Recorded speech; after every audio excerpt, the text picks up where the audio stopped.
बिस्मिल्लाहिर्रहमानिर्रहीम। अस्सलाम वालेकुम। आज हम करेंगे चैप्टर नंबर 4 का न्यूमेरिकल नंबर 6। तो छठे न्यूमेरिकल की स्टेटमेंट देख लें। Steering of a car has a radius 16 centimetre. Couple वाले टॉपिक पे मैंने स्टीयरिंग व्हील की एग्जांपल भी दी थी और वहाँ से एक फार्मूला भी ड्राइव किया था। वही फार्मूला यहाँ पर अप्लाई होगा कि एक गाड़ी का स्टीयरिंग व्हील है जिसका रेडियस कितना है 16 सेंटीमीटर। तो फ़र्ज़ कर लिया ये हमारे पास गाड़ी का स्टीयरिंग व्हील है, ये इसका सेंटर वाला पॉइंट है। इस तरह स्टीयरिंग व्हील होता है। रेडियस से मुराद है, अगर चूँकि सर्कल की बात करें तो सेंटर वाले पॉइंट से सर्कल के एंड वाले पॉइंट तक जो डिस्टेंस होता है वो क्या होता है, रेडियस। तो हमने वहाँ पर ड्राइव किया था कि हमने इसको नाम रखा था ओ का, इसको नाम रखा था बी ए का, इसको नाम रखा था बी का। तो वहाँ पे ओ ए यहाँ पे अब हमारे पास गिवन है कितनी है जी, 16 सेंटीमीटर। अब चूँकि सेंटर से सर्कल के ऊपर जितने भी रेडियस होते हैं वो इक्वल होते हैं। अगर ओ ए 16 है तो ओ बी भी क्या होगा, 16 सेंटीमीटर। इसका मतलब है कि हमारे पास ओ ए कितना आ गया जी, 16 सेंटीमीटर। ओ बी हमारे पास कितना आ गया, 16 सेंटीमीटर। और वहीं पर हमने पढ़ा था कि टोटल डिस्टेंस, कपल में हम टोटल डिस्टेंस की बात करेंगे। तो टोटल डिस्टेंस क्या है, ए बी, और ए बी क्या है, ये वाला डिस्टेंस प्लस ये वाला डिस्टेंस, ओ ए प्लस ओ बी। ओ ए की वैल्यू 16, ओ बी की वैल्यू भी 16, ऐड करेंगे 32 सेंटीमीटर। चूँकि ये भी एक डिस्टेंस है और डिस्टेंस या लेंथ है, लेंथ के स्टैंडर्ड यूनिट मीटर है, इसको भी मीटर में कन्वर्ट कर दें। तो सेंटी को जब मीटर में कन्वर्ट करेंगे तो किससे डिवाइड करेंगे, 100 से। तो ये आ जाएगा 0.32 मीटर। आगे उसने दिया हुआ है इस पर जो फोर्स लग रही है, find the torque produce by couple of force 50 Newton. Force लग रही है जी 50 न्यूटन। फाइंड हमने क्या करना है, टॉर्क कपल प्रोड्यूस्ड बाय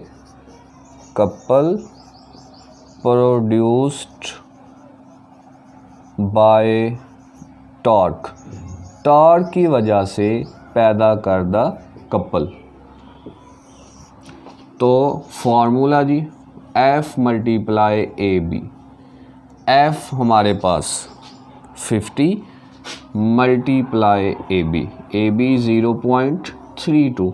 इन दोनों को मल्टीप्लाई कर देंगे तो जवाब आ जाएगा 16 न्यूटन मीटर। ये हमने फाइंड करना था। आ गया जी न्यूमेरिकल नंबर 4.7। 4.7 की सबसे पहले स्टेटमेंट देखें। A picture frame is hanging by 2 vertical strings. एक पिक्चर फ्रेम है, उसको 2 स्ट्रिंग के साथ हमने लटकाया हुआ है, जिस तरह मैंने इक्विलिब्रियम में आपको इसकी एग्जांपल दी थी। फ़र्ज़ कर लिया ये हमारे पास एक पिक्चर फ्रेम है, एक रस्सी यहाँ पर, जहाँ पर दीवार में कील के साथ इसको ऐसे हैंग कर दिया, और एक स्ट्रिंग या रस्सी ऐसे कील लगाया दीवार में और उसके साथ इसको लटका दिया। इस पर जो फोर्स लगेगी इसको हम कह देते हैं T1, इस पर जो फोर्स लगेगी इसको हम कह देते हैं T2, और नीचे जो वेट है वो क्या होगा, W। अगर ये रेस्ट की हालत में है तो इसका मतलब है इन सब का रिजल्टेंट क्या होगा, 0 होगा। The tension in the strings are 3.8 newton and 4.4 newton. यानी एक टेंशन कितनी, उसमें टेंशन कितनी प्रोड्यूस हो रही है, 3.8 न्यूटन। तो हम कह देते हैं T1 हमारे पास है 3.8 न्यूटन। इसी तरीके से जो दूसरी टेंशन कितनी प्रोड्यूस हो रही है, 4.4 न्यूटन। फाइंड हमने क्या करना है, इसका वेट। तो हमारे पास सॉल्यूशन आ जाएगा। इक्विलिब्रियम के मुताबिक एक बॉडी पर जितनी भी फोर्सेस एक्ट कर रही हैं उन सब का सम क्या होता है, 0। बेसिकली वेट भी एक फोर्स है और टेंशन्स जो हैं स्ट्रिंग्स में ये भी क्या है, एक फोर्स है। तो इन सब का रिजल्टेंट यानी W minus T1 minus T2 equal to 0। अब मैंने ये माइनस का क्यों लिखा, क्योंकि इसकी डायरेक्शन इनकी डायरेक्शन से क्या है, ऑपोजिट। अगर ये प्लस की है तो ये किसकी होंगी, माइनस की। W इक्वल टू ये माइनस T1 उधर जाकर प्लस T1 माइनस T2 उधर जाकर प्लस T2। T1 हमारे पास 3.8 प्लस T2 हमारे पास 4.4। इन दोनों को ऐड कर देंगे तो आ जाएगा 8.2 न्यूटन।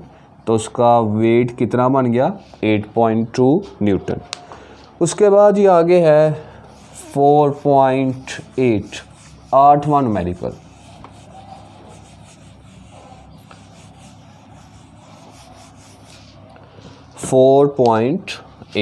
स्टेटमेंट देखें जी 8वें न्यूमेरिकल की। 8वें न्यूमेरिकल में से पूछा हुआ है 2 ब्लॉक्स, बल्कि साथ एक डायग्राम भी दी हुई है। 2 blocks of masses 5 kg and 3 kg are suspended by 2 strings as shown, जिस तरह फिगर में दिखाया हुआ है। Find the tension in each string, her string में जो टेंशन है उसको फाइंड करना है। डायग्राम हमारे पास क्या दी हुई है, इस तरह हमारे पास एक फिक्स सपोर्ट दिया हुआ है। ये हमारे पास एक स्ट्रिंग है, इसके एक सिरे को हमने दीवार के साथ या किसी भी फिक्स सपोर्ट के साथ अटैच कर दिया। दूसरे सिरे के साथ यहाँ पे एक ब्लॉक लगा दिया। उसके बाद स्ट्रिंग को थोड़ा सा मज़ीद बढ़ाया और यहाँ पे एक ब्लॉक लगा दिया। इस ब्लॉक का जो मैस है वो है 5 kg और इस ब्लॉक का जो मैस है वो कितना है जी, 3 kg।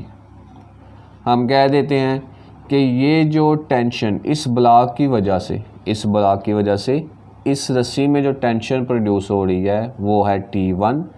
इस ब्लॉक की वजह से इस रस्सी में जो टेंशन प्रोड्यूस हो रही है वो क्या है, T2। तो अगर हम सिर्फ इतने ब्लॉक को कंसीडर करें तो हमारे पास क्या आ रहा है, इस तरह की यहाँ पे मैं अलग डायग्राम बना देता हूँ। इतने ब्लॉक को कंसीडर करें तो एक इसका वेट नीचे की तरफ और एक हमने इसको क्या नाम दिया हुआ है, टेंशन T2 ऊपर की तरफ, जबकि इसका मैस M कितना है जी, 3 kg। गिवन हमारे पास आ गया T1 भी हमने फाइंड करना है, T2 भी हमने फाइंड करना है। उसके बाद इतने ब्लॉक की बात करें तो उस सूरत में हमारे पास क्या आ जाएगा, एस इस सूरत में T2 ये हमने तो फाइंड करना है। उसके बाद वेट मैस इसका क्या है, M इक्वल टू 3 kg। हमें क्या चाहिए, इसका वेट का फॉर्मूला क्या होता है, mg। जी यहाँ पे कंसीडर फिक्स वैल्यू होती है ms-2। तो यहाँ पे वेट का फॉर्मूला आ गया mg। m हमारे पास है 3 मल्टीप्लाई g की वैल्यू हमारे पास कितनी है जी, 10 मल्टीप्लाई कर देंगे तो आ जाएगा 30 न्यूटन। एस इतने से की बात करें तो फोर्सेस का सम क्या आता है, 0, यानी W minus T2 equal to 0। तो इस सूरत में हमारे पास वेट T2 माइनस का इधर आकर किसका हो जाएगा, प्लस का, और वेट W की वैल्यू हमारे पास क्या है, 30। तो इसका मतलब है कि हमारे पास T2 जो है वो फोर्स कितनी आ गई, टेंशन कितनी आ गई, 30 न्यूटन। उसके बाद अब इस हिस्से को कंसीडर कर लें, ऊपर वाले हिस्से को। दोबारा उसी तरीके से डायग्राम बनेगी। अब इसमें टेंशन प्रोड्यूस हो रही है T1, वेट नीचे की तरफ, और इसका मैस कितना है, 5 kg। तो यहाँ पे अब आ जाएगा उसी तरीके से एस जी की वैल्यू यूज़ होगी, फिक्स है 10 ms-2। मैस कितना है हमारे पास 5 kg। T2 हमने फाइंड करना है। वेट का फॉर्मूला एज W = mg, चाहे आप इसको M1 M2 का भी नाम रख लें, इसको रख लें M2 का नाम। ये मैस हमारे पास क्या हो गया M2 और ये मैस हमारे पास क्या बन गया M1। गिवन में यहाँ पर M1 हमारे पास 5 kg, M2 हमारे पास 3 kg। तो ये हमारे पास M2 और ये हमारे पास M1। Weight equal to M1 की वैल्यू हमारे पास कितनी है जी 5 × G। W = 5 × 50 Newton. दोबारा वही काम, इक्विलिब्रियम के मुताबिक जितनी भी फोर्सेस लग रही हैं उन सब का सम क्या होता है 0। तो यहाँ पे T1 माइनस का है, इस साइड पर T1 आकर किसका हो जाएगा प्लस का। वेट की वैल्यू कितनी है जी 50 न्यूटन। इसका मतलब है कि T1 हमारे पास कितनी आ गई 50 न्यूटन। अब अगर हम डायग्राम को देखें, इस स्ट्रिंग के साथ सिर्फ और सिर्फ 3 kg वाला ब्लॉक ही अटैच है, जबकि इस स्ट्रिंग के साथ 5 kg वाला भी ब्लॉक अटैच है और 3 kg वाला भी ब्लॉक अटैच है। तो इसका मतलब है इसमें जो टेंशन प्रोड्यूस हो रही है वो दोनों ब्लॉक की वजह से हो रही है। तो नेट टेंशन हमारे पास फिर क्या आ जाएगी, नेट टेंशन वो आ जाएगी T = T1 + T2। T1 हमारे पास 50, T2 हमारे पास 30, दोनों को ऐड करेंगे तो क्या आ जाएगा 80 न्यूटन। यानी इस स्ट्रिंग में जो टेंशन प्रोड्यूस होगी वो किसकी वजह से होगी, सिर्फ और सिर्फ 3 kg ब्लॉक की वजह से। यानी कितनी वो होगी, सिर्फ और सिर्फ 30 न्यूटन। जबकि स्ट्रिंग में इन दोनों की वजह से टेंशन प्रोड्यूस होगी तो इसकी नेट टेंशन फिर क्या आ गई 80 न्यूटन। उसके बाद ही आगे न्यूमेरिकल नंबर 4.9।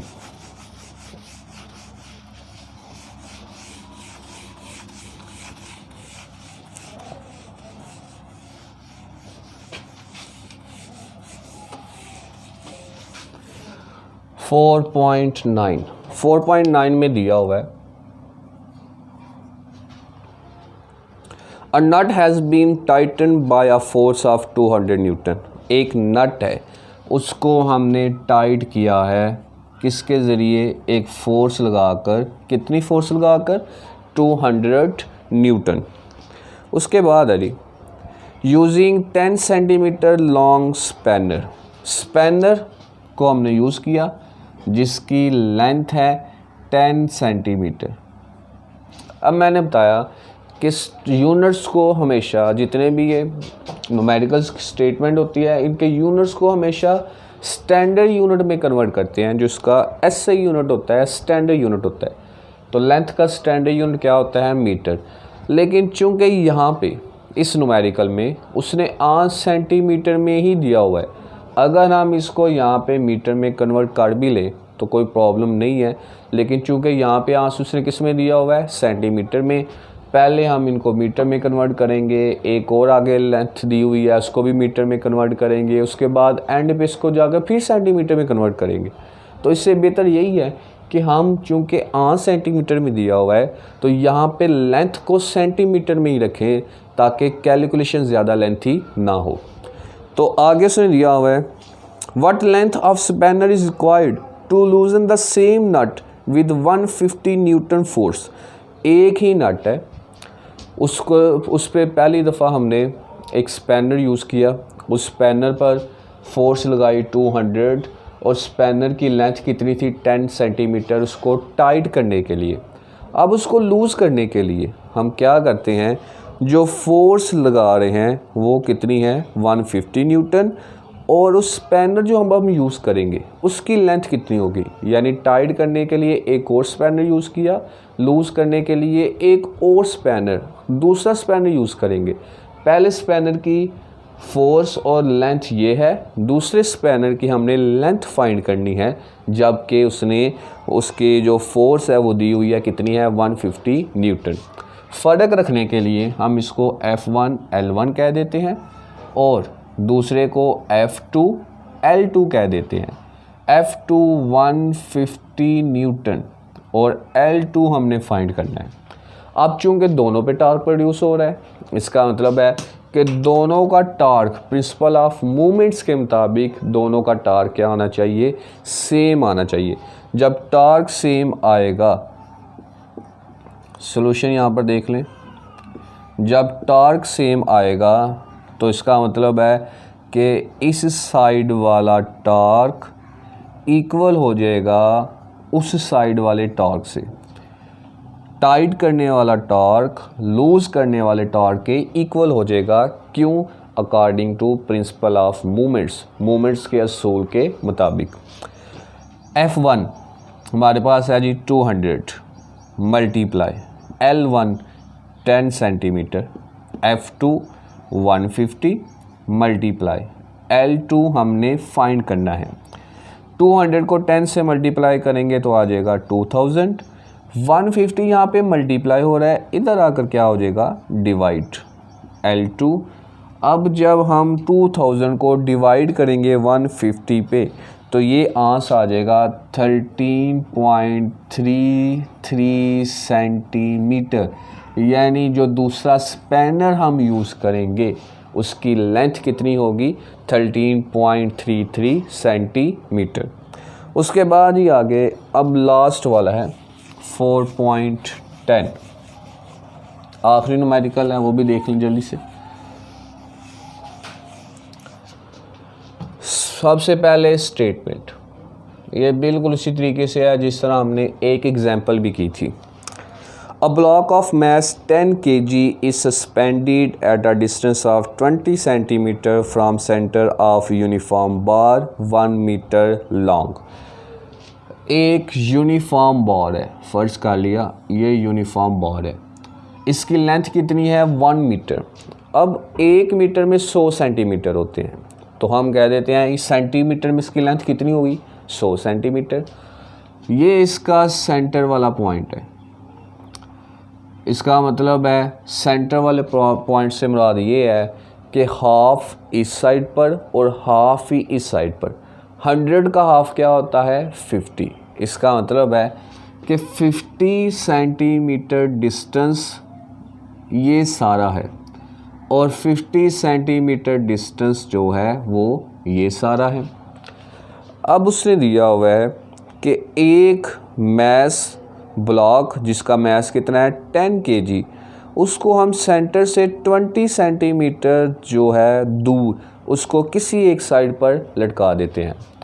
तो ये सेंटर वाला पॉइंट O, यहाँ से फर्स्ट कर लिया ये 20 सेंटीमीटर डिस्टेंस है ये वाला, यहाँ पे हमने उस ब्लॉक को इस तरह लटका दिया। What force is required to balance it at its center of gravity by applying the force at the other end of the bar। तो अगर हमने जिस तरह कह लें ये डस्टर समझ लें 100 सेंटीमीटर ये लॉन्ग है, इसका मतलब है इसका जो सेंटर वाला पॉइंट है वो यहाँ पर जिस पे बैलेंस हो जाएगा। 50 सेंटीमीटर डिस्टेंस इधर है, 50 सेंटीमीटर डिस्टेंस इधर है, क्योंकि 100 का हाफ क्या होता है 50। तो ये मिड पॉइंट है, इसका मतलब है हाफ डिस्टेंस इधर हाफ डिस्टेंस इधर, इस हाफ को क्या होगा 50, इस हाफ में भी क्या होगा 50। आगे उसने दिया हुआ है सेंटर से 20 सेंटीमीटर के डिस्टेंस पर किसी भी साइड पर, तो हम फर्ज कर लिया ये सेंटर है, इस साइड पर ये 20 सेंटीमीटर का डिस्टेंस है, यहाँ पे हमने एक ब्लॉक को अटैच किया। जब हम यहाँ पर वज़न रख देंगे तो ये बैलेंस तो नहीं रहेगा, ये किधर क्या होगा, इस साइड पर वज़न होने की वजह से इस साइड की तरफ झुक जाएगा। हम चाहते हैं इसको बैलेंस करना, बैलेंस करने के लिए हम इस साइड पर एक फोर्स लगाएंगे ऐसे नीचे की तरफ। ये जो फोर्स हम लगा रहे हैं इस फोर्स को हमने फाइंड करना है। तो यहाँ से हमारे पास गिवन क्या फिर आ रहा है, इस पॉइंट को नाम रख दिया होगा, इसको नाम रख दो इस वाले पॉइंट को A का, इस वाले पॉइंट को नाम रख दो B का। तो सबसे पहले गिवन क्या है OA, यानी ये वाला डिस्टेंस OA डिस्टेंस है 20 सेंटीमीटर। इसको मीटर में कन्वर्ट कर दें तो 100 से डिवाइड करेंगे और ये आ जाएगा 0.2 मीटर। उसके बाद एक हमारे पास डिस्टेंस है यहाँ से यहाँ तक, OB जिसको हमने नाम दिया हुआ है OB, ये कितना है जी 50 सेंटीमीटर, यानी ये सारा हाफ OB। इसको भी मीटर में कन्वर्ट कर दें, 50 को डिवाइड करेंगे 100 से तो ये बन जाएगा 0.5 मीटर। उसके बाद आगे यहाँ पे एक मैस अटैच है, वो मैस कितना है 10 kg का। तो इसका मतलब है जैसे हम अटैच करेंगे तो ज़मीन इसको अपनी तरफ मैस को अट्रैक्ट करेगी, जो किसके इक्वल होगी, इसके वेट के। तो यहाँ से हमारे पास एस वेट का फॉर्मूला होता है mg। g यहाँ पर वैल्यू फिक्स होती है, ऊपर लिख लो चाहे ms-2। m हमारे पास 10 है, g भी हमारे पास 10 है। मल्टीप्लाई करेंगे तो इसका वेट क्या आ जाएगा 100 न्यूटन। और फाइंड हमने क्या करना है फोर्स को। सॉल्यूशन यहाँ पे आ गया। अगर हम इस पॉइंट को देखें, नॉर्मल पॉइंट है ये वाला, यहाँ पर फोर्स किधर लगेगी ऊपर की तरफ, ये फोर्स किधर लग रही है नीचे की तरफ। यहाँ पे भी जो हम फोर्स लगाएंगे वो किधर लगाएंगे नीचे की तरफ। तो अगर हम सिर्फ इतने हिस्से को देखें, ये ऊपर की तरफ फोर्स लग रही है, ये नीचे की तरफ, तो इसका मतलब है ये फोर्स इधर लग रही है और ये फोर्स इस साइड पर लग रही है। तो ये जो रोटेशन है ये किसकी तरह हो गई है, नीडल्स ऑफ क्लॉक, जिसे हम कहते हैं क्लॉकवाइज रोटेशन। और इस साइड पर जो रोटेशन है वो किस साइड की तरफ किस तरह की हो गई है, एंटी क्लॉकवाइज रोटेशन। तो यहाँ पे हम फिर क्या लगाएंगे, अकॉर्डिंग टू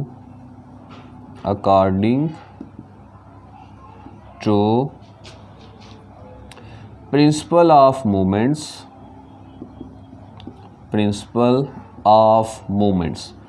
मूवमेंट्स के असूल के मुताबिक। अब वो क्या होता है, clockwise movement equal to anti clockwise movement. Clockwise ये वाली मूवमेंट हो गई। मूवमेंट्स कहते किसे हैं, टॉर्क को। अब टॉर्क में दो चीज़ें होती हैं, एक जो फोर्स लग रही है वो यहाँ पर क्या है वेट, एक line of action of force और एक्सिस ऑफ रोटेशन के दरमियान परपेंडिकुलर डिस्टेंस, वो क्या है OA। इसी तरीके से एंटी क्लॉकवाइज मूवमेंट, वो भी टॉर्क की बात हो रही है। तो इसका मतलब है एक force, product of force multiply line of action of force axis of rotation के दरमियान परपेंडिकुलर डिस्टेंस, वो हमारे पास क्या आ गया OB। फाइंड हमने क्या करना है F को, OB यहाँ पे मल्टीप्लाई हो रहा है, इधर आकर क्या हो जाएगा डिवाइड। तो यहाँ पर सारी वैल्यूज़ मौजूद हैं, सिर्फ कैलकुलेशन करनी है।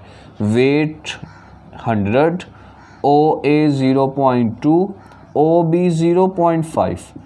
100 को मल्टीप्लाई करें 0.2 से, जो आंसर है इसको डिवाइड कर दें 0.5 से। तो ये हमारे पास आ जाएगा फिर 40 न्यूटन। यानी उस यूनिफॉर्म रॉड को बैलेंस करने के लिए इस साइड पर जो हम फोर्स लगाएंगे वो कितनी होगी 100 न्यूटन। बाकी न्यूमेरिकल्स इंशाल्लाह कल करेंगे। अल्लाह हाफिज़।